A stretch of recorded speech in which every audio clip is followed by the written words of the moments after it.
नमस्कार। मैं हूं दिवाकर। आप देख रहे हैं ऑरेंज वायर भारत।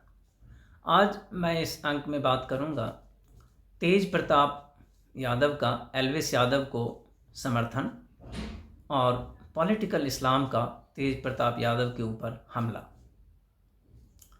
मैं लगातार इस बात को उठाता रहा हूं कि काफिर हिंदू राजनेताओं की अज्ञानता है यह, जो ये समझता है कि ताजिया को घर में बुलाकर पूजा कर लेने से वो थोड़े दिनों के लिए सत्ता में तो बने रह सकता है, लेकिन जो मौलिक विचार है पॉलिटिकल इस्लाम का वो उससे नहीं बच सकता।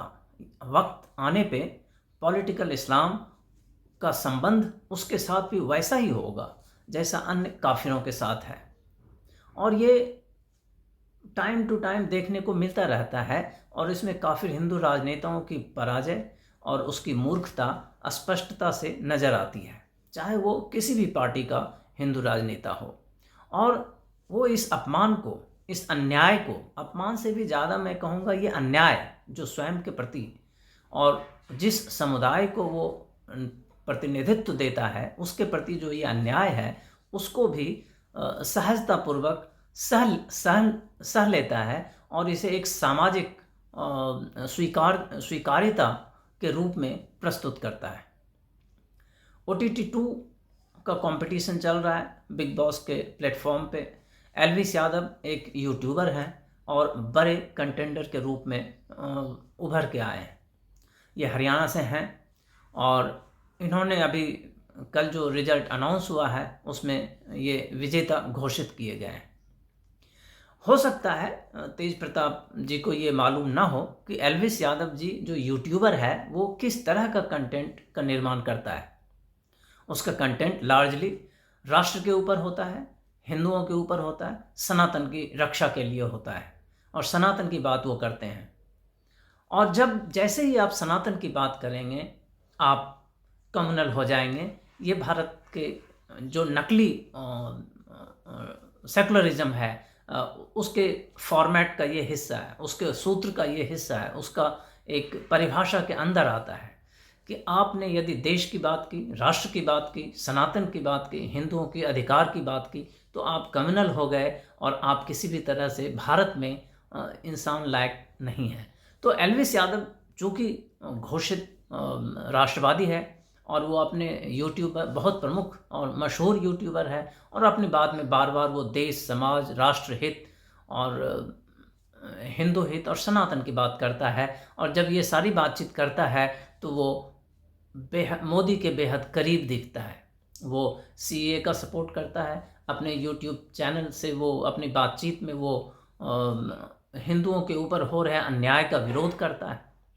शायद तेज प्रताप जी इस बात से अवगत नहीं होंगे और इसलिए उन्होंने एल्विस यादव का नाम सिर्फ यादव देख के, ऐसा मैं समझता हूँ, हो सकता है इसके आगे कुछ और भी समझदारी उनकी रही होगी अपनी, बट ऐसा मैं आकलन कर रहा हूँ कि इस यादव देख के उन्होंने इनके बारे में अपना सपोर्ट जाहिर करने की अपील की। ट्वीट के ऊपर उन्होंने कहा कि हमें एल्विस यादव को सपोर्ट करना चाहिए। अब चूँकि बहुत सारे पॉलिटिकल इस्लाम को मानने वाले जो लोग हैं वो इन चीज़ों को बारीकी से देखते हैं और लगातार इस पे ध्यान देते हैं कि उसका जो काफिर हिंदू राजनेता जो उसके साथ खड़े हैं, जो घर में ताजिया बुला के पूजा करते हैं, जो नमाज पढ़ते हैं, जो साथ में रोज़ा के वक्त हरे गमछे और टोपी डाल के जो उनके साथ इफ्तार करते हैं, उन नेताओं का रवैया कहीं काफिरों से के प्रति सहानुभूतिपूर्वक या न्यायपूर्वक तो नहीं हो रहा है। तो जैसे ही ये समर्थन आया, पॉलिटिकल इस्लाम के फॉलोअर्स ने तेज प्रताप यादव पे हमला कर दिया।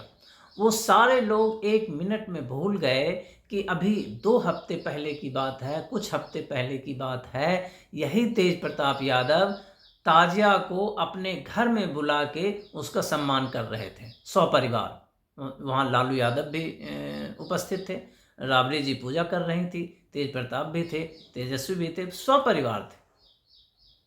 इसका कोई अर्थ नहीं है, पॉलिटिकल इस्लाम के लिए इसका कोई अर्थ नहीं है। काफिर क्या करता है इसका कोई अर्थ नहीं है।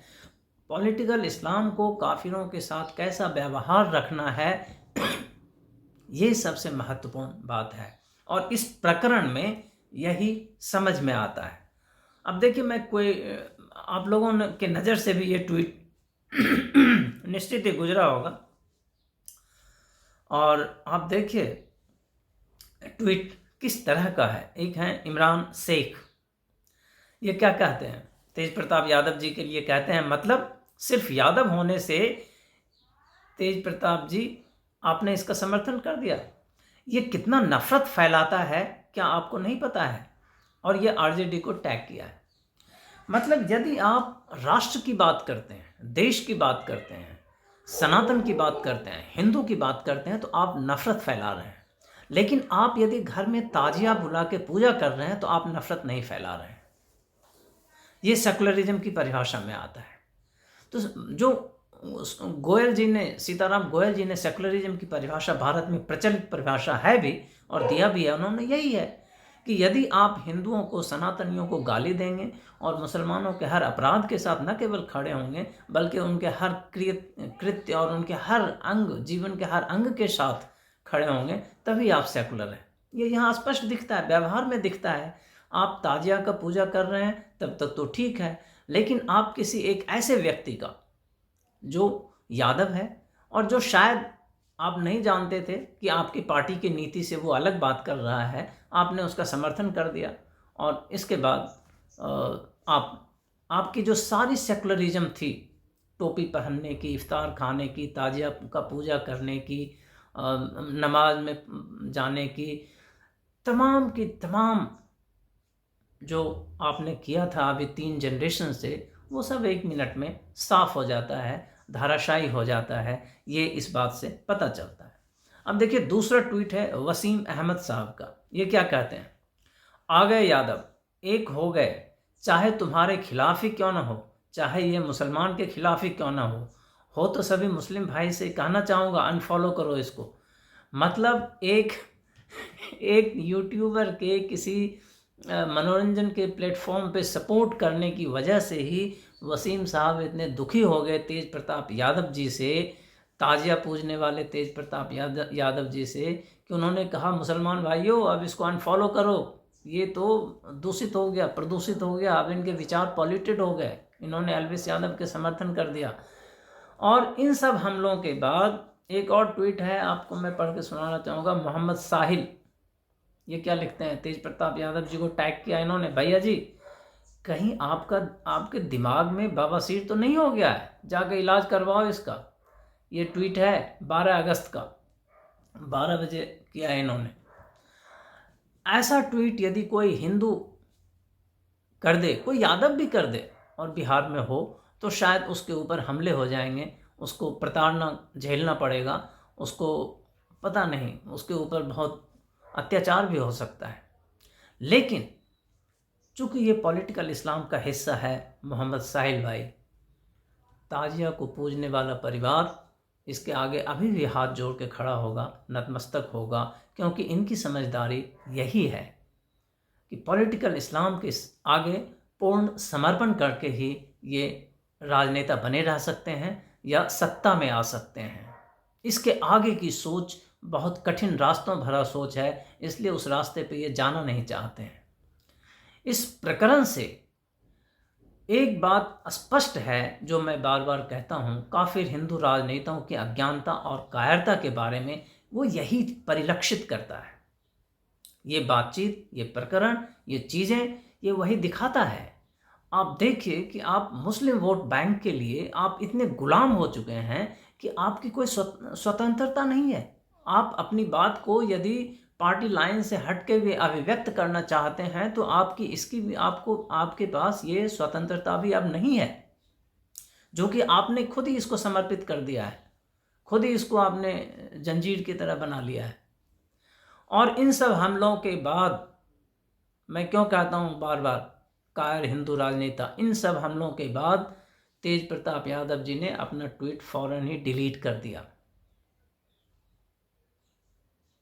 तो ये है इस्लामिक पॉलिटिकल एस्पेक्ट और उसकी ताकत और उसका प्रभाव जो आपके काफिर हिंदू राजनेताओं के ऊपर है, और आप ऐसा न समझें कि ये केवल उसके ऊपर है।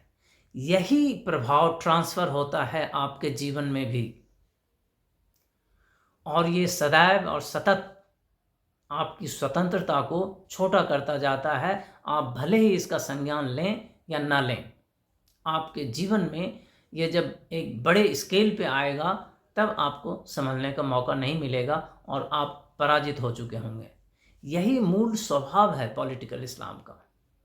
और तेज प्रताप जी के डिलीट स्वयं द्वारा डिलीट ट्वीट को डिलीट करने का जो मामला है, ये इसका परिणाम है। तो दोस्तों, इस अंक में इतना ही। आप उम्मीद है आपको यह विश्लेषण सही लगा होगा। यदि सही लगा हो तो प्लीज़ इस वीडियो को लाइक करें, शेयर करें और लोगों तक पहुंचाएं। धन्यवाद दोस्तों।